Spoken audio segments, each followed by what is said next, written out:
Hello and welcome back to the Genesis Designs and Modelcraft bench, and today the auspicious, hopefully, start of the Book of Genesis.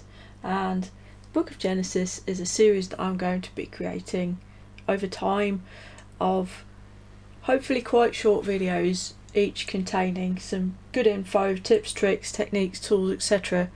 And I'm going to start with airbrushes. Important point to make, and I'll probably make it in every single video.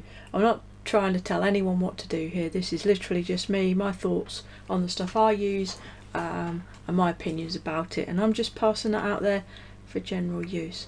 So then, airbrushes. How do you choose an airbrush? There's so much choice out there, so many different price points, needle sizes, cup placements, you name it. There's so many different things. These are my airbrushes at the minute. I have 3. Do I need 3? Not really, to be fair, but we'll go through it and we'll see. So first off, and quite quickly, I'll dismiss this one. This is the Iwata Custom Micron airbrush. This thing's very expensive. It's top of the range. It's a 0.18mm needle. It's very, very fine, and as you might expect with such a fine needle, you can paint tiny lines with this thing. Here's the needle. It's tiny. You can quite happily spray into panel lines with this if you're being really careful. So very, very fine airbrush. Now the thing with this is, it could be tempting, I think, to imagine as an airbrush buyer that you could go out and spend upwards of £400 for a brand new top of the range water airbrush and go out and perform the squiggle paint job of your dreams right off the bat. Unfortunately, that is not going to happen, because what I can say about this brush is it is stunning, it's beautiful, the quality is right up there, but it is a very, very unforgiving brush to use. You cannot get away with the wrong paint mixture, the wrong air pressure. You have to do it right to get the results. I know that's not what anyone wants to hear, but I'm afraid that's the way it is. So let's put that aside. So then we come to these two. This here is my daily driver. This is an Iwata Revolution CR. Now, I bought this in, and I took some time and thought about this because I couldn't remember exactly how long I've had this. I bought this airbrush in 2007. It's now 2021. Quick bit of addition tells you that this brush is something like 14 years old. Yes, 14 years old, and it's still going strong. You can see just at where it says Japan, the chrome is actually kind of worn through from where it hangs in the hook on the side of my bench, from where it's been put in and out of that hook so many times, and this thing keeps going.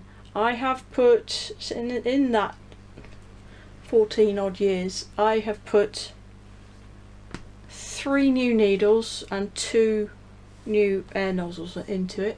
They do wear. The air nozzles in particular are a consumable on an airbrush, believe it or not, this part here, because over time the needle will just gradually enlarge the tip of that hole, and eventually it will get to the point so that even when the needle's fully home and fully closed, paint will come out. When you get to that point, you need to replace the nozzle.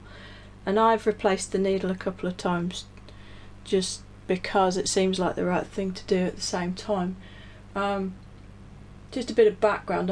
I used to, many years ago now to be fair, but I used to be a professional automobile paint sprayer, and the spray guns I used to use were Sartor, and you would never change an air cap without also changing a needle, and it's just a habit that I still have. So yeah, anyway, so this thing nowadays will set you back. The retail price is about £130, and I had a quick look around today and I found one for just a shade over 100 on Amazon UK, so it's not an immense investment.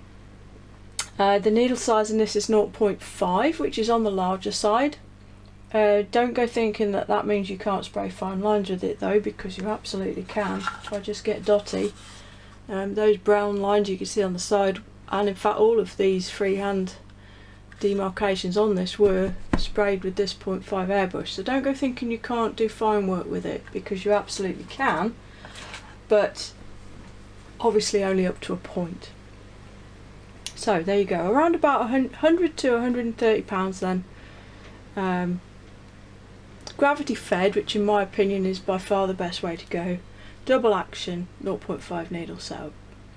It's a really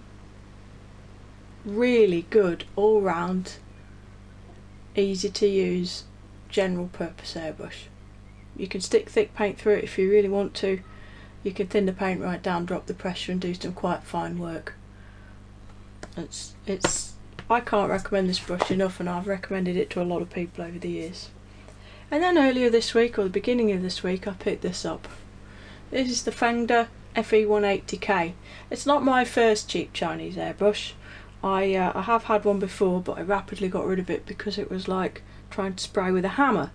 This thing, however, isn't like that at all. This is actually a really nice brush to use, especially after I stripped it and lubed it, and I've made the action really nice and smooth now. So this is sold, this particular one I've bought as a kit. It comes with a 0.2 and a 0.3mm needle setup, so you get two front ends, 2 needles. It's got the 0.2mm setup in it, which doesn't surprise me, because in actual fact to accommodate 2 different needle sizes isn't as simple as you might think. If I come up close, look in here at this sort of nut thing, you can see it's got slots in it. That pushes onto a nylon bush inside the body of the airbrush, and it's that nylon bush that seals the body of the brush against paint flowing back. Now clearly, if you've got a 0.3mm needle in it and then you put a 0.2mm needle in it, that packing isn't going to fit. So bear in mind, anybody that buys this set or anything like it, that if you do swap and change between needle sizes, you are going to have to adjust that packing. You do that by stripping all these back end parts out and inserting a screwdriver down the body and just tweaking it. It doesn't have to be tight, but obviously it needs to be touching. So there is that caveat to this. This has a built-in MAC valve. Now the MAC valve is a super useful thing. What it does is it allows you to adjust the air pressure at the airbrush. So you can set your compressor to any sensible value and then adjust this every time you use it. If you need to change the pressure, you can do it on the fly, and you can do it instantly right there and then. You're not going to see numbers, you're not going to know what the pressure is numerically, but you can just use test spraying and your ears to figure out what you need. As you can see, the Revolution CR does not have a MAC valve. My first MAC valve airbrush was an HP CH, a water, and I was so sold on the thing that I made sure I could have a MAC valve on every airbrush by buying this. Now there's 2 here. These are quick release couplings. Now you'll see I've got an adapter fitted onto the brush. This just allows you to fit and remove the airline without having air going all over the place, exactly like you would with a professional spray gun. And this one has a built-in MAC valve, so any brush that does not have a MAC valve, you can fit one in line in your air hose, and it performs the same duty. So that's essentially upgraded this thing to the level of an HP CH in one fell swoop. So these quick releases just screw onto your airline. Don't need to do them up with spanners or any silliness like that, and that's then sealed. You can have the compressor running and this fitted on the end, and you won't be losing air all over the place. Makes it nice and easy to swap airbrushes out. Now I'm very lucky, I have a dual outlet compressor, so I have 2 airlines, so both of my airbrushes are plugged in and ready to go all the time anyway. But if you don't, then you can buy these separately, so each brush can have one of these, and you just have one of these on your airline. Jobs are good. So then the pluses and minuses with this is very cheap, under £30 on Amazon.uk this is. I I pretty much personally would disregard the dual needle setup as a bit of a gimmick. I probably wouldn't bother mucking about with it in practice.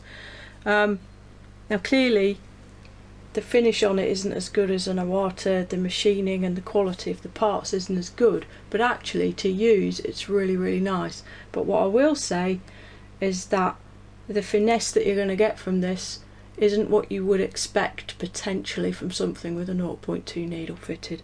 It's much more like a sort of 0.3 or above. It's not as fine as you would think given the numbers, so just bear that in mind. However, if you're just starting out airbrushing, what you really don't want to do is go and drop 150 quid on an airbrush that you later find you hate, or that doesn't do what you want it to do, or airbrushing just isn't for you. I mean, not everybody has the space or the setup to allow it, so go spend £30 instead. Give it a go, learn the ropes as it were. If you forget to clean it, you leave paint in it and you ruin it, you've lost £30. It's no big deal. So yeah, I totally recommend this. This is really good little brush. So there we go. You pay your money and take your choice. I don't see this lasting 14 years, I'm not going to lie.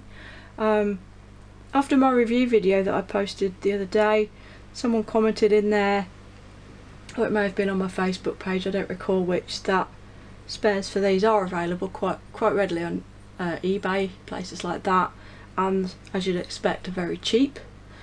At £30 for the whole airbrush, it's not the end of the world just to buy another one. Just put that into perspective, a new air cap and a needle for this will cost me the best part of £30. So, you know, there's a big difference in price. But as I say, this has done me 14 years of almost daily use, and it's still going strong. And I don't expect it to ever stop. Honestly, this will be with me for life. So, you pay your money, you take your choice. So this is an excellent all-round brush with the 0.5 setup. If you wanted something a bit finer, because if you're doing smaller scales, sort of 72nd and below, and you wanted to do freehand, you can do it with this, but you're going to struggle to get it tight enough to look good at that scale. So I have owned in the past both the HP-CH and the HP-C Plus Iwatas. They're both 0.3mm setups with a similar gravity fed, although you can get them with side feed as well. And they're both really excellent airbrushes, really great all-rounders.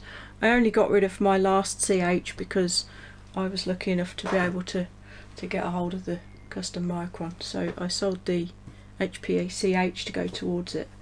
So that is my normal setup, is the custom Micron and this Revolution, and it ticks all of the boxes for me.